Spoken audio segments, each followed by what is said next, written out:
The James Show Podcast. And my next guest coming back on The James Show, the great Attorney General from Texas, Ken Paxton. Welcome back to The James Show. A lot of eyes on Texas, a lot of eyes on you in the headlines today.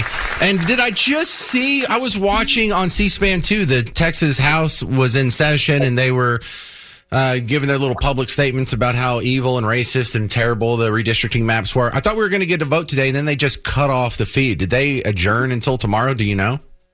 I actually don't know, but yeah. I know we're going to get a vote. They're back, and I think the reason they're back is their funding got cut off. We were able to get a restraining order against Beto. Power. Yeah, you know the guy, huh? Yeah. So, yeah. Oh, that was my second question in the notes. Well, the restraining order is what cut off their funding. Before that, Beto was paying their $500 fine every day. He was paying all their travel expenses, hotels, planes, all of that stuff. So now it's just odd timing that they came back as soon as their money went away. Yeah, so that very well may be the cause of them to return. I mean, I assume they were going to return and in the theater at some point anyway. But eventually, but in the past, they've been gone months. Like they usually stay much longer. This was a quick turnaround from start to finish. It was like about 2 weeks. In the past, they've stayed a lot longer. But when there's no money, I mean, think about it. You're incurring those expenses. You're not earning your living because you're not home. It adds up. So who knows? We'll never get them to admit that, but it does seem the timing is interesting. It was like as soon as we got the TRO, they were basically talking about coming back. All right. Now, I heard you telling some of my friends this morning on a different radio show that Beto could be rolled up in charges on this. And some of this I didn't understand. Like, what's the difference between raising money for political purposes and raising money in the way he's spending it now? But there seems to be an element of fraud that could be pursued. Yeah. So, we don't have the ability to prosecute criminal violations. A district attorney would have to do that. And we know, most district attorneys in the big counties are not going to do that because they were put there by Soros. But yes, the argument is this. He has been advertising this as political contributions. And in reality, these are personal expenses. This is not a political contribution. This is a personal expense covering somebody's fines, paying for their hotels and lodging and travel and food. That's personal.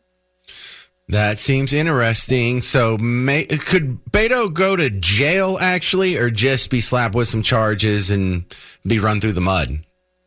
So we're asking for fines, but, he comes from a billionaire family. Or he married into a billionaire family.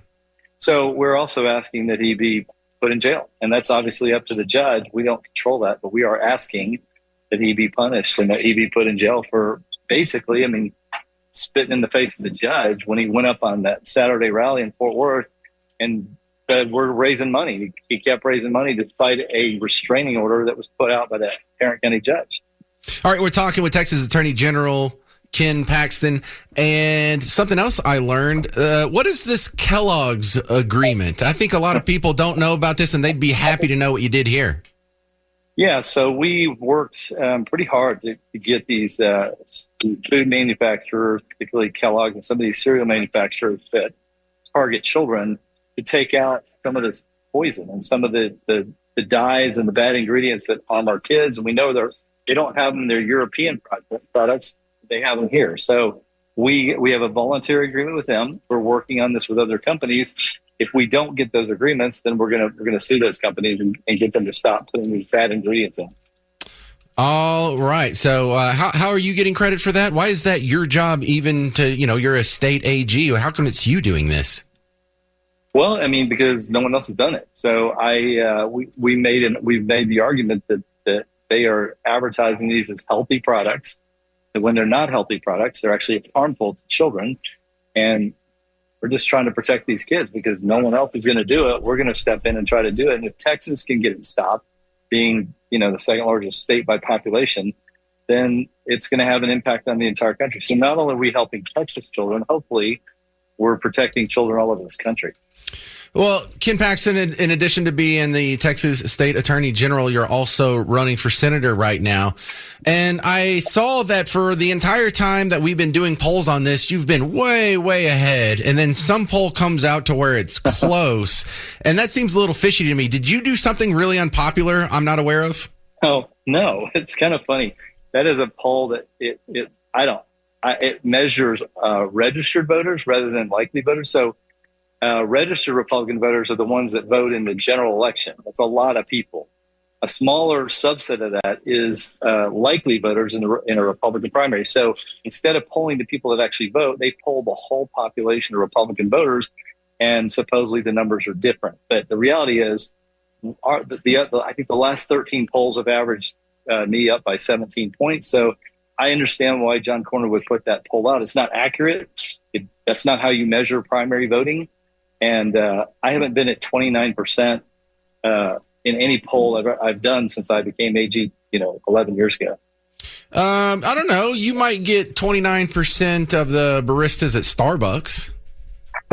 Yeah, maybe, but not. Republican primary voters have. I've had a pretty good relationship with them over the last, more than a decade. Well, if you're on the fence here and you want a little more assurance that Ken Paxton would be a better guy than Senator John Cornyn, just go to the Dallas Morning News. They hate Ken Paxton, and that ought to settle it for you here. They just put out an article a couple days ago because you threatened Beto O'Rourke with, possible jail time for exercising his, financial freedom or whatever the excuse was. So if the Dallas Morning News is against you, I think that's a pretty good sign. That's exactly. As my relationship has been good with the Republican voters, it has been that bad with the Dallas Morning News ever since I got into public office. All right, fun stuff. Get back to work. Go make some more history and trials and agreements and whatever, and I'll keep having you back on the show, sir. Hey, I appreciate it. We're going to get this done, so I appreciate you having me on. All right, Texas Attorney General Ken Paxton on the James Show yet again. Love having him on. In response to our previous segment where I was trying to encourage people like you, the good listeners to WBAP, the good citizens of North Texas, run for office. If you've ever thought about running for, just do it. That's the number one thing that you can do as an individual to fix this whole mess. Because we gripe about what's going on in D.C. We gripe about what's going on right now in Austin. We're griping about what's going on. We gripe about what's going on at City Hall. We gripe about, the mayor's taking a trip to Africa. And can you believe all this? Well, get involved. Do something. And I've gotten 2 emails and a Facebook message asking the same question. How do I get started? Go to your local county. If you're a Democrat, go to the Democrats. If you're a Republican, go to the Republicans. If you're something else, I don't know, you can go sit in an empty room and stare at the wall, I guess. But that's how you get started. And if you needed any more encouragement, remember, there's a guy who not only got elected to Congress, but has been reelected 7 times after he said Guam might capsize. This is Hank Johnson. Yeah, my fear is that the whole island will become so overly populated that it will tip over and capsize. That guy is in Congress. If he can get elected, you can get elected. If he can be there, you deserve to be there. And if he can get reelected 7 times after saying the dumbest thing you've definitely heard all day, maybe all week, maybe in 2025, maybe in the 20s, that might be the dumbest thing you heard. Guam could tip over? What, do you think islands are just floating out there like a Yeti cooler? Is that what you think? You think there's just like an air mattress under? I was like, what do you even think? How? He's in Congress. You can do it too. And look, if you're more involved, then these other stories won't bother you so much. I go to our news partners, the great WFAA, and the scuttlebutt of today is the Dallas mayor took a trip to Tanzania and the taxpayers paid for it. All right, listen to this. Well, Mayor Eric Johnson recently traveled to Africa to establish a new sister city for Dallas, and we've learned taxpayers will foot some of the bill. Dallas City Hall reporter Cole Sullivan just obtained documents showing he flew business class to Tanzania, stayed in luxury hotels, and went on safari. Could I interest you in a trip to this Park Hyatt in Zanzibar? What about this luxury safari camp on the Serengeti? Would it make a difference if you could fly business class? Hang on a second. Zanzibar is a real place? I thought that was like a comic book place like Wakanda or Timbuktu. And that's a joke. I know that's a real place. Flat seats? Now, you might be wondering, how much is all of this going to cost me? Well, actually, it's free. You've already paid for at least part of it, assuming you're a Dallas taxpayer. These 5-star hotels, the safari camps, and the flights on Qatar Airways are all part of the $44,000 trip Dallas Mayor Eric Johnson took this summer, Record show, along with 2 staff members. All right, I want you to remember that number, $44,000. Because, I mean, that's a lot of money to me and you. But, I mean, in the grand scheme of things, it's piddly. In the context of Dallas, though, do you think that's a lot? Went to Tanzania to sign a sister city agreement with its largest city, Dar es Salaam. Photos from the mayor's office show Johnson meeting with local officials there and touring a factory that makes denim jeans. But records show he traveled to other places beyond the sister city, like the island of Zanzibar, where he spent 2 nights, met with local leaders, and toured a spice farm. And this is one of 2 safari camps. Spice farm? Is that a real thing? What is this, the movie Dune? Records show the mayor visited. Its website says it has just 9 tents and moves based on the great migration of animals across the Serengeti. The mayor's office says his time in the region showcased another opportunity for Dallas, Tanzania tourism. Dallas thinks of itself and has for a long time. Oh my God. As an Let me just slowly, I can't sit there. I don't know how other people in journalism actually do it. I don't know how y'all can take say the silliest things with a straight face, put it on video, and then let the whole world see it. Okay, so let me give you the duality of James here. Is number one, the Dallas mayor should not be going to Tanzania. There's not a good excuse for it. Oh, it's a sister city agreement with Dar es Salaam. So what? He couldn't have done that via Zoom. He couldn't have done like an e-signature. I mean, I do that all the time, and I'm just, doing a car payment. No, he doesn't need to go there. Absolutely, totally unnecessary. All these little sister city programs. I mean, it sounds nice. Do we get any benefit of it? I doubt it. Should the mayor of any city in America be spending 5 seconds worrying about who they can sister up with because they have a blue jean factory in Tanzania? Absolutely not. The other side of it is $40,000. That's it. Jesus, if y'all are upset about that, you should come sit over here by the American Airlines Center and just watch the parade of empty trains that pull up, open the doors. No one gets off. No one gets on. The doors close. The train takes off. And there's this whole Truman Show of wasted taxpayer dollars that is happening all day, every day where I'm sitting. It drives me insane. In fact, this is like my worst nightmare because I'm at the American Airlines Center. We're in the little complex there. And on one side of my studio, we have a cordoned off, concreted off, barriered with a curb bike lane going in each direction on Houston Street that never gets used even by bikers. And on the other side of me, I have the train station with the Truman Show going on with this whole charade of just empty trains. I mean, they probably blow $40,000 in resources on empty trains every damn day. So no. Eric Johnson shouldn't be spending one dime of taxpayer money. I don't care if he flies first class or business class. The whole trip's a waste. He shouldn't be taking any of it. Oh, he stayed in a 5-star luxury hotel. Well, good for him. Yes, he should be spending more time on the issues here going on locally. No, I don't see any real benefit with being buddies with Dar es Salaam. But my goodness, if you people are all ginned up about wasting $40,000, you should find out about the wasteful projects that are getting thrown around in the tens of millions of dollars, hundreds of millions of dollars. We just had to take out another $1 billion worth of bonds last November because we couldn't afford to pay our bills, but we got money for this. What is going on? No, I'm not losing any sleep over this. Big deal. I wish he wouldn't do it. It's not a good thing. But if you want to talk about wasted resources, this isn't even in the top 100 of our concerns in Dallas when it comes to fiscal irresponsibility. Probably not in the top 1,000. Every renovated theater, every vacant office building that's being rented by the city, all the money that's just being fire hosed out on infrastructure and parks. And hell, they just did $1 million to study whether or not to put a train station downtown. The answer is no. I could have told you that for free.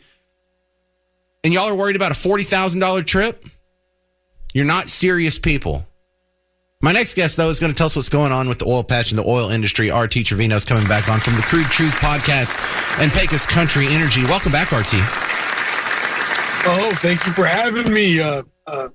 James, I didn't know C-SPAN. Do they have C-SPAN 8, the Ocho? Well? Yeah. They're doing the ESPN thing where they're you start out with like C-SPAN. The big one has like usually the president or the Senate. C-SPAN 2 gets like the state guys out here, and then by the time you get down to C-SPAN Ocho, You're watching the Euless dog catcher on his lunch break, I think is what they're doing right now on C-SPAN. Oh, man. You got to leave Euless alone, and shout out to the dog catchers out there. Right. Is that really a thing? Do we have dog catchers? Anyway, to the oil patch. That's your bit. So I guess you guys keep up with, oil usage and whatnot. How has the summer driving season been? Above average, below average, above expectations? How's it lining up so far? Well, to be politically correct, it has been above average, which is great. That's politically correct? We had record numbers of people. Yeah, we had record numbers of people on the road. However, we actually didn't use what we had, but yet we do have a nice little supply shortage right now. And so we're just continuing to watch what goes on as we get back into school. Obviously, prices have only continued to drop, which is great for every American out there, because everyone literally that's listening right now, left, right, red, blue, yellow, benefits from lower oil prices. There's no ands, it's about that. Okay. Well, what's the problem with the fact that we have all-time record production? I saw that we were like 13.6 million barrels a day, or what's the new record, RT? Yes, we're over 13.6 million barrels of oil a day. Since President Trump has taken office, during his first 200 days in office, we have increased production every month in America. And that is amazing. And that really has to boil down to two things. The One Big Beautiful Bill Act and his drill, baby, drill mantra. We only continue to produce here in America and drill oil wells. And we're drilling oil wells now even larger than they were in the past for obvious reasons. And it doesn't take as many oil wells to produce as much oil as we do now than it did back in the day. Okay, so do we have a peak? Would you say that there is a point where the American productive capacity would plateau off? At this point right now, we haven't peaked. You figured during the Biden administration, we only continue to produce more and more. But now we're actually, God willing, going to start drilling new wells, because even if we use the word peaked, we still need to maintain our production. And like any good business, in order to maintain your production, you got to continue to add new oil with the old oil to maintain the numbers that you have. So how is our rig count doing? Strangely, I've noticed it's kind of gone down over the last few years, but is that just because we need fewer of them, or we're allowed to drill fewer of them? Well, what's your explanation for that? Well, that's a great question, and that's a little bit detailed. So the Texas Alliance of Energy Producers just put out a statement themselves that showed that actually in America we actually didn't drop any last week, but we are down for the year. But Canada actually added 3 rigs. However, right now, with what we're doing in America, 2 oil wells nowadays, for as deep as we're drilling and as big as these wells are coming online, 2 oil wells might actually come in at the same production as 3 or 4 oil wells would do. So the technology is only getting better, and that's what really we're going to see as we continue to drill oil wells. Also, you got to look at companies like Chevron, who have already hit 1 million barrels of oil a day production in the Permian Basin alone. They now want to maintain that 1 million barrels of oil a day. So they're going to continue to drill. However, it's not going to be as robust as they were alone. So that's something that we'll be watching as well. But this president really wants us to be drilling. And that gets back to the One Big Beautiful Bill Act, to where he is really incentivizing through tax benefits everyday Americans to invest in oil and gas drilling to add to our production, and then they receive those benefits. All right. Well, it's a good update from the oil patch, RT. What's going on the Crude Truth podcast? Well, had some great interviews interviews just lined up. One of them was actually with Carl Ingham. That's been released. He is with the Texas Alliance of Energy Producers. You figure Texas alone almost produces 50% of the oil in America. Also, speaking of taxes, I had on a great tax coach, Barbara, and she was just amazing at sharing what every entrepreneur needs to know. And the way she looks at the tax code is that the tax code was built for entrepreneurs. I really recommend people to go out and take a look at that one. And also I had another great one just talking about some of the new technologies in oil and gas. So just staying busy and really trying to get the positive word out on the Crude Truth about the oil and gas industry. Good stuff. RT Trevino, appreciate your time. You can find the Crude Truth podcast, or he's also at Pecos Country Energy. Thank you, sir. Thank you. All Have right. a good one. So we're ducking back in here. Let's see what's going on at the Texas House. They're talking about maybe voting on the maps today. And so they're doing industries are focused on tech. Erin Zwiener, she's a Texas state representative. The more industrial communities that just you could have gotten share dressed their up. interests. See, this is what I'm talking about. Run for office. You have a lady here who, look, I'm not making fun of her appearance, but I am. She didn't brush her hair. She's not wearing makeup. She's wearing a T-shirt. You don't think you could be a state rep? You don't think you could do a better job than what you're seeing on TV? I'm here to tell you, you can. There's nothing special about these people. In fact, some of them are quite a bit below average. Also, I have one eye on what's going on in Austin right now at the Texas State Legislature. The House is running their mouth where everyone gets a couple minutes to talk. And then I think we're going to get a vote on the redistricting bill or the redistricting map. And it might happen before the end of the show. So I'm keeping it on. There's a C-SPAN, I think 22 over here. And let's just drop in on this, too. Thank you, Mr. Speaker. Members, choices are at the heart of what we do. We choose what bills that we file, choose how we vote on legislation, choose what committees we want to be on. Today is a choice. We do This is Mary Gonzalez from District 75, by the way. not have to be doing this. And there's a critical moment in our history, just like my colleague just said. It's not critical. Recently, I went to a classroom in my district, and as an educator, going to a classroom is one of the most joyful experiences that I do as a legislator. And while I was having uplifting conversations, a part of my heart broke. Because through the dialogue, I realized just how many young people are disenchanted with politics and elected officials, have very real concerns about the future of democracy, our state, and our country, are worried about the needs of their families and friends. This is what we should be focused on. Their needs, their future, the leadership that they are pleading for.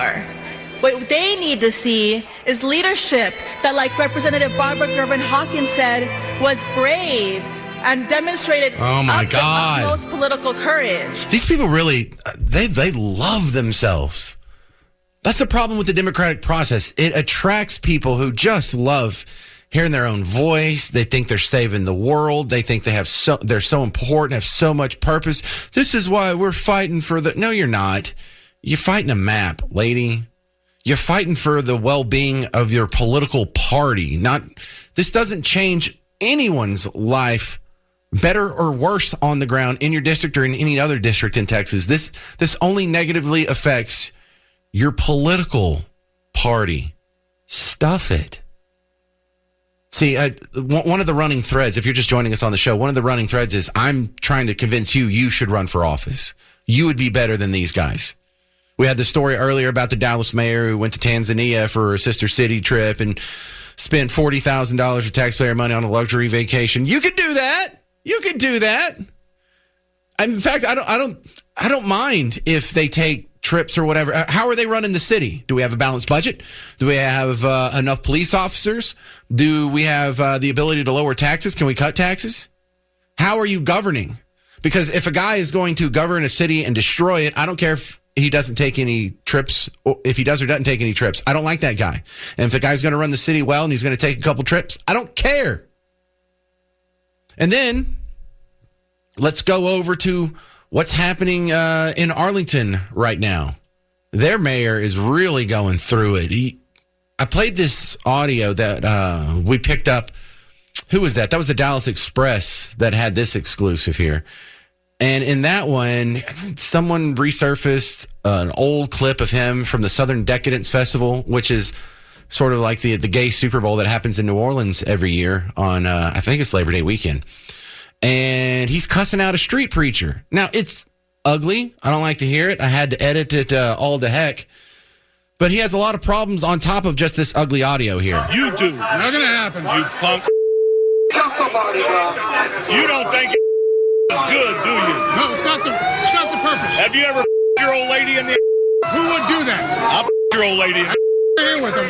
Yeah, so he's cussing out a street preacher, stupid Christians, and threatening to do horrible things to his wife. And this is the Arlington mayor. First of all, why are you going to Decadence Fest? Why you made a special trip down there for what reason? Heterosexual married guy? That's not the norm. I'm not saying, look, that's necessarily he did anything wrong. That's just not the norm of people who make a trip and drive 8 hours to go to Decadence. Trust me, I lived in New Orleans for a while. So let's add that again. If he does all that and he runs the city fine, I'm willing to overlook that. But right now, there's a new budget proposal for my listeners in Arlington. Listen up. They're calling for a 3% property tax hike on you right now. And they just might get it because there's a big shortfall in their budget, and they've got to fill it somehow. So this increase would generate, they're estimating about $11 million in revenue. But there's a $25 million budget shortfall, so they're going to have to make some other cuts. So Arlington's having a hard time. And if you think, well, that's just the way it's going, a lot of people are having a hard time. No, Arlington over there in Tarrant County is faced with the same world that Tarrant County's living in, and they are proposing to lower their property taxes. The Fort Worth city manager has proposed lowering Fort Worth's property tax rate to 67 cents per $100 in value. This is according to a report from WFAA. Dallas city manager Kim Tolbert proposed reducing this city's rate. Again, according to the Fort Worth report in WFAA. So, no, that's not the norm, tax increases. He's not doing a good job. And he's cussing out street preachers. And on top of all that, the IRS is garnishing his wages, according to Dallas Express. They're reporting, and I hadn't seen anyone else report this yet, but I'll dig some more and maybe update the record a little tomorrow. But the Dallas Express reported the IRS is garnishing his wages to collect more than $174,000 in unpaid federal taxes. Dude, did you even have $174,000 in a reportable income? That's a lot of money. That's like a $400 trillion, $600 billion. All right. So, yeah, you know what? Run for office. You could do better than that. Trust me. You could do better than that. The James Show Podcast.